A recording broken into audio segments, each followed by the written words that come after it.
Ya, sebelum kita belajar, Ibu mau ada sedikit terlebih dahulu. Kalian tahu yang tepuk buka tutup kan? Tahu. Coba ya kita nyanyikan bersama-sama.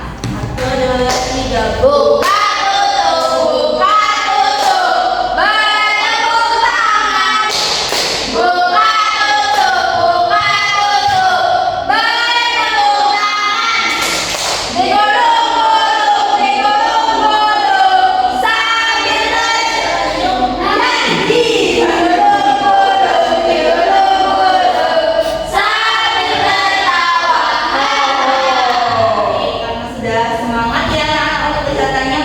Bagaimana perasaan hari ini? Semangat kan hari ini?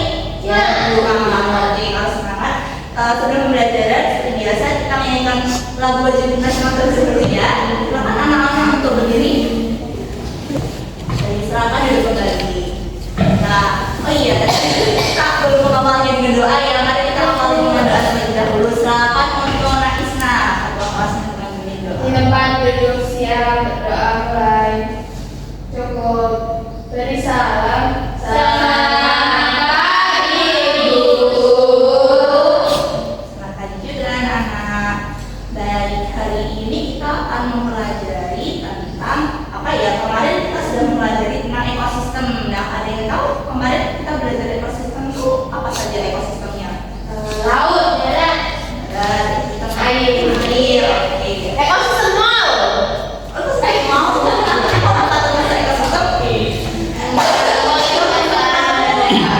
Tempat ya Mbak Kaila. Nah, kalau yang ada di bawah nih, ekosistem apa yang bisa kita temukan? Ekosistem darat.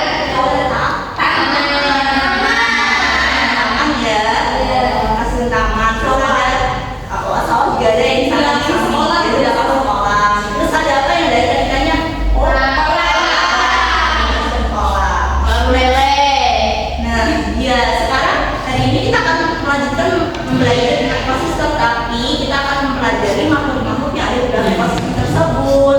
Apa ya? Ya, apa aja ya ternyata.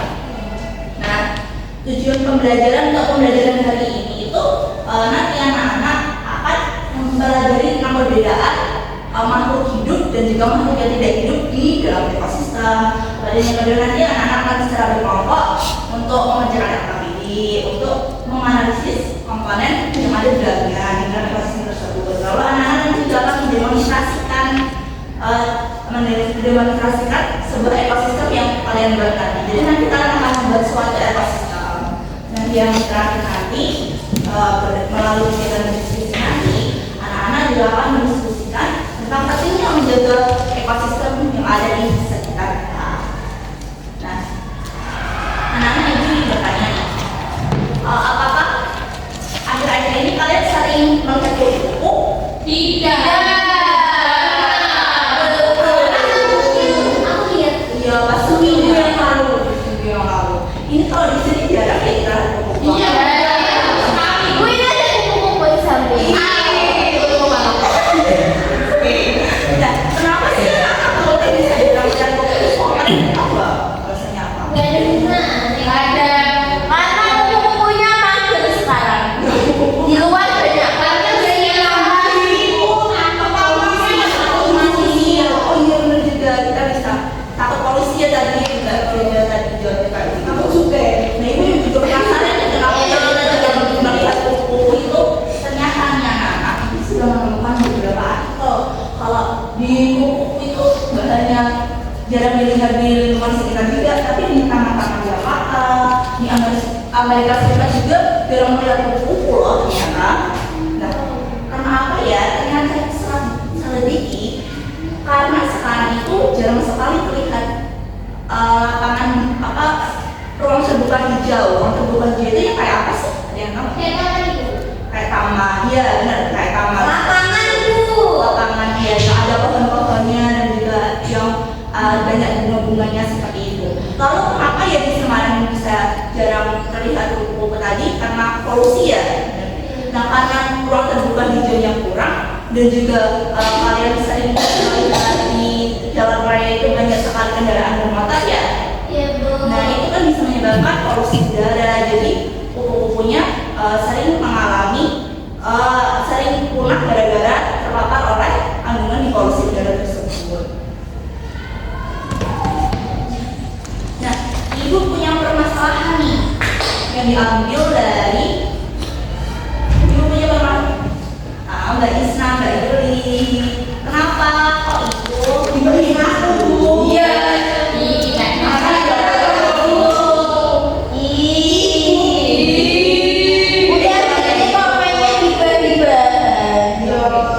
diam dulu ya, kita perhatikan ke depan dulu ya. Oke, pertama, tetap fokus dulu deh, tetap fokus ya. Tepuk fokus.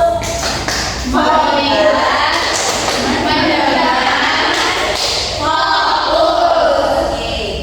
Nah, ibu punya permasalahan nih. Kupu-kupu itu merupakan impian alami yang dapat menentukan segala baik dan buruk yang terjadi. Mengingat populasinya tersebar di seluruh dunia, seharusnya kupu-kupu itu bukanlah beban yang melangkah, ya kan? Karena kupu-kupu itu banyak yang tersebar di dunia.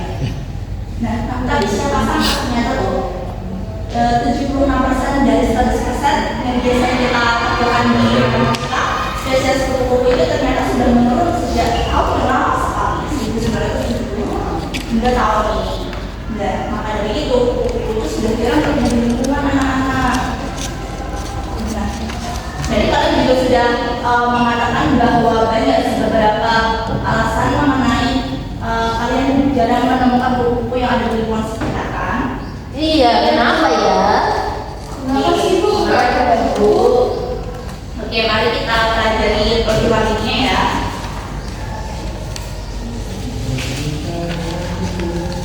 Bu, si Hajar nyanyi terus Bu, gak memperhatikan. Nyanyi galau-galau masa aku jadi tadi. Perhatikan dulu ke depan. Nyanyi besok, nyanyi di seni budaya, belajar seni budaya besok. Jangan nyanyi sekarang ya, sekarang pelajarannya ikan dulu. Nah, anak-anak, kupu-kupu itu ternyata termasuk sebuah komponen di dalam ekosistem. Komponen itu apa sih? Udah komponen makhluk Apa ya? Oke, kita pelajari dulu ya. Nah, di alam hewan dan tumbuhan itu disebut sebagai komponen biotik. Komponen biotik itu termasuk hewan dan juga tumbuhan.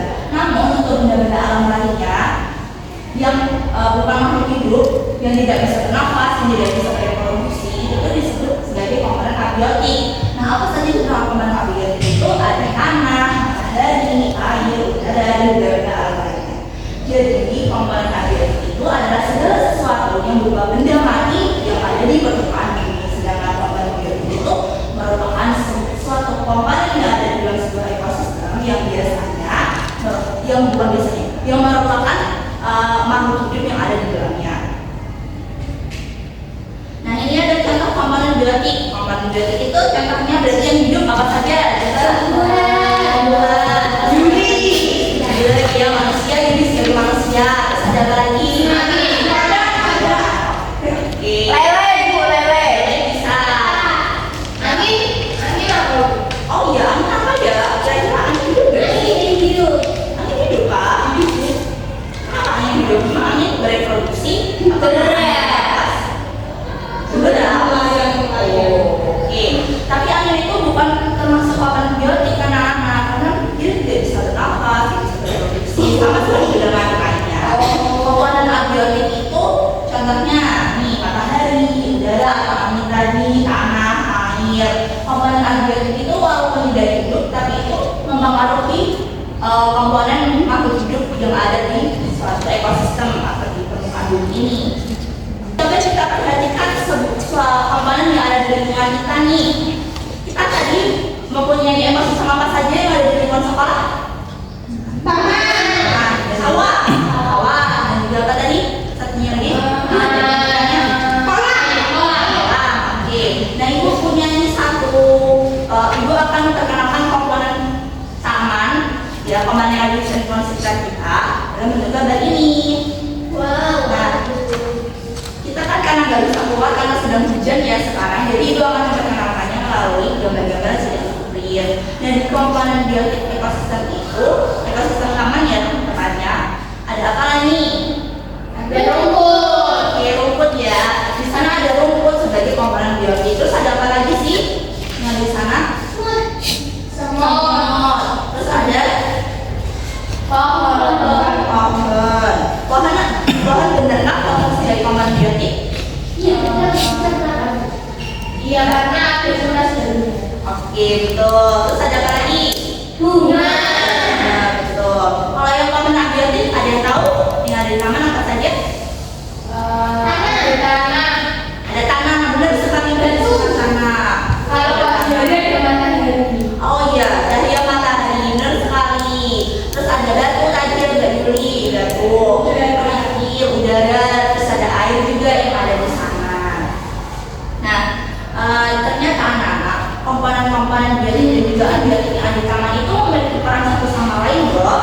Ibu akan beri contoh komponen biotik berupa pohon. Apakah pohon bisa hidup tanpa adanya tanah? Nggak bisa. Berarti pohon itu tetap harus butuh tanah kan ya? Iya. Tanah apakah bisa subur tanpa adanya air? Enggak. Tapi bisa. Ya berarti tanah tetap membutuhkan air ya. Berarti ketiga komponen ini, ada komponen biotik, komponen abiotik, dan juga komponen abiotik ini saling mempunyai keterikatan. Mereka saling memberikan peran satu sama lain, mengisi peran satu sama lain. Maka dari itu, setiap komponen itu memiliki peran anak-anak. Seperti contohnya tadi, tumbuhan dan fungsinya. Tumbuhan itu menghasilkan oksigen untuk istirahatnya, untuk sebagai pernapasan. Terus menyerap karbon dioksida dari polusi udara. Makanya tadi ada yang berpendapat kalau polusi itu udah banyak yang mati gara-gara polusi udaranya banyak, karena di Semarang ini jarang kita lihat, tidak terlalu banyak pohon-pohon yang ada di dekat jalan tol seperti itu kan. Kemudian tumbuhan sebagai sumber makanan, penyebab erosi tanah, dan juga penyedia habitat. Kemudian komponen biotik yang berupa hewan. Nah tadi lebah membantu dalam proses penyerbukan dengan membawa sumber sari dari bunga ke bunga yang lainnya.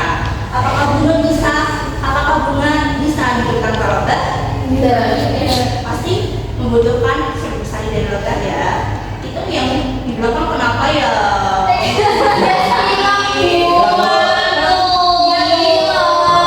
Makanya ini Saji sakit ya. iya. Nanti kalau itu dari OPS ya. Nanti aku Oke.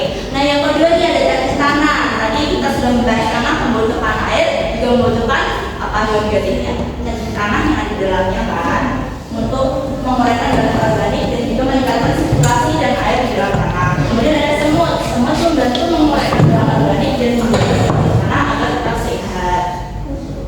Lalu selanjutnya komponen abiotik seperti cahaya matahari. Sinar matahari itu mendukung adanya fotosintesis pada tumbuhan yang merupakan dasar dari rantai makanan.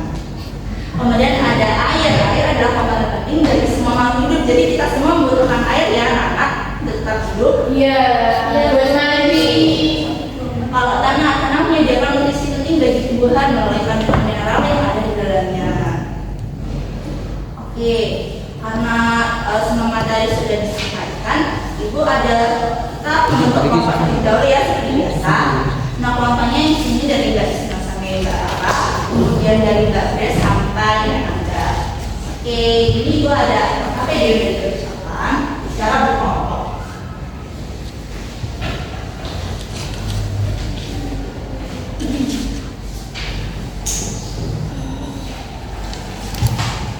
Makasih Bu. Coba kita beri yang tunjuknya. Dia pakai yang pertama nih. Tulis peran komponen biotik dan abiotik pada tabel ini. Jadi cacing tanah itu membutuhkan apa? Tanah. Terus dibutuhkan oleh apa? Dibutuhkan oleh tumbuhan. Ya, dibutuhkan di sekolah tanah juga ya untuk agar tanah itu dapat subur. Lalu itu kan membutuhkan apa? Ya, dibutuhkan apa? Oke. Kayak begitu. Ya, terus kalau yang komponen selanjutnya itu untuk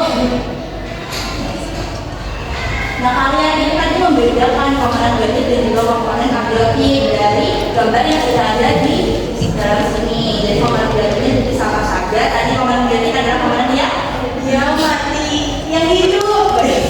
Yang makhluk ya, yang hidup. Komponen abiotik dari komponen dari benda hidup, benda mati.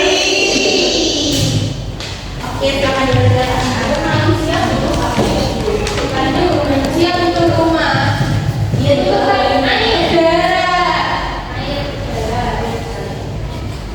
Di kampung siapa ini? Iya.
sudah mengerjakan undangan dari ya. Iya,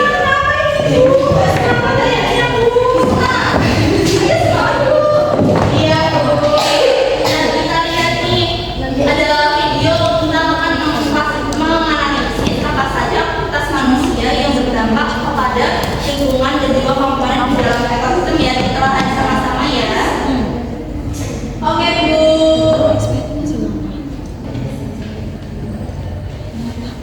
Oke anak-anak, karena pembelajarannya sudah selesai, tadi kita sudah mempelajari tentang komponen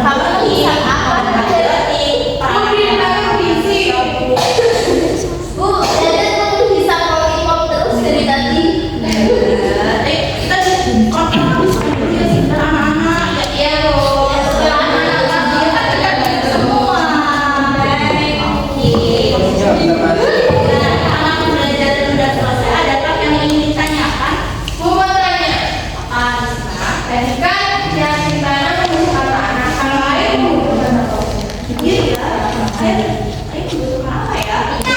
Membutuhkan awan, membutuhkan tanah. Awan, Ayo butuhkan apa? air membutuhkan manusia untuk dibantu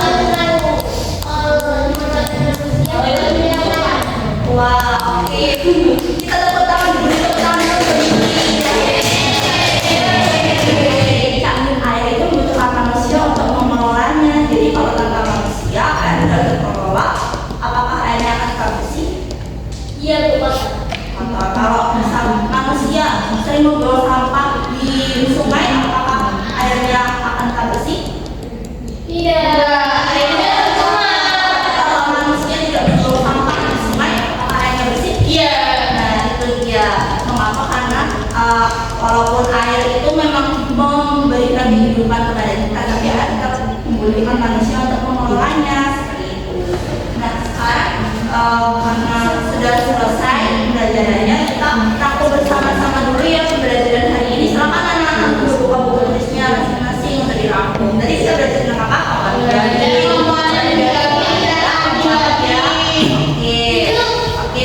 sudah semuanya. Oke, jadi tadi kita sudah belajar tentang komando basic adalah komando yang Seperti